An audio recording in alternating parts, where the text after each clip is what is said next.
আমরা সবাই জানি রাজস্থানের যে এখানকার রাজা মান সিং, তিনি আকবরের সেনাপতি ছিলেন।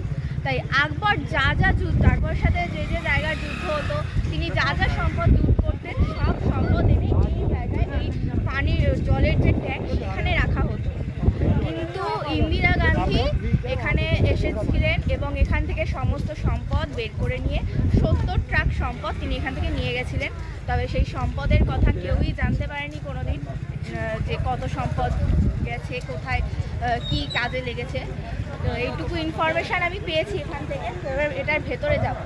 বাইরে তো এখানে ওয়েদার খুব ঠান্ডা, কিন্তু আমাদের যে গাড়ির যিনি ড্রাইভার তিনি বললেন যে ভেতরে গেলে নাকি গরম হবে ওখানে। তো গিয়ে দেখি ভেতরের ওয়েদারটা কীরকম। খাওয়া তো উচিত, কারণ এটা নিচের দিকে যাচ্ছে, গরম তো একটু হবেই। এই যে এখানে মানসিং আর এখানে কত সম্পদ যুদ্ধের থেকে আনতেন বা লুট করতেন, এই যে এখানে রাখা থাকে।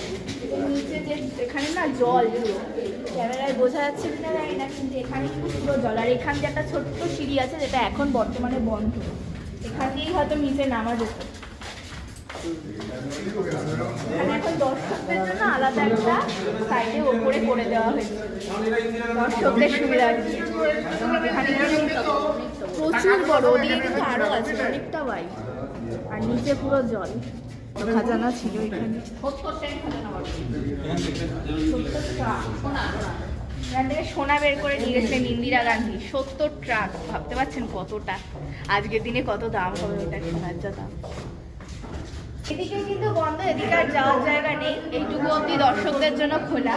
কিন্তু এইদিকে কিন্তু অনেকটা অবধি, জলটা দেখতে পাচ্ছেন কিনা জানি না, এইদিকে অনেকটা দূর, প্রচুর জায়গা। এই সাইডে সাইডে আর কলামগুলো দেখেছেন জাস্ট কতটা মোটা, এইগুলো আগেকার দিনেই সম্ভব, এইসব আর্কিটেকচার।